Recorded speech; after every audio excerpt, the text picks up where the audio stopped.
on a plusieurs fois évoqué le mot de ruissellement. Alors, autant dire qu'on n'y croit pas du tout, nous, à la Confédération paysanne, et il ne me semble pas du tout non plus que c'était l'enjeu de cette loi agriculture et alimentation. L'objectif était plutôt d'avoir une formation des prix en marche avant. Ça n'a jamais été mis dans l'objectif d'avancer sur du ruissellement. Et si on voulait avancer sur une formation des prix en marche avant, il faudrait effectivement avoir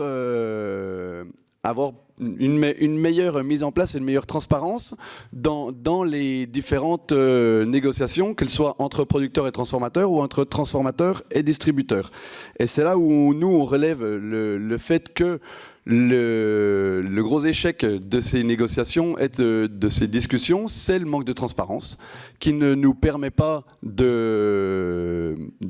d'avoir une meilleure connaissance de cette répartition de valeur ajoutée. On le voit encore aujourd'hui avec les différents échanges plutôt contradictoires.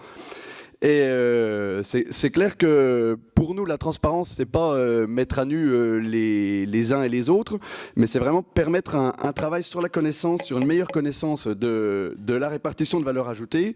Et juste pour finir, il y a eu l'Observatoire de la formation des prix et des marges qui a fait ses conclusions ces jours derniers. Monsieur Chalmin nous expliquait ne pas pouvoir livrer une vision globale de la rentabilité des produits laitiers en France.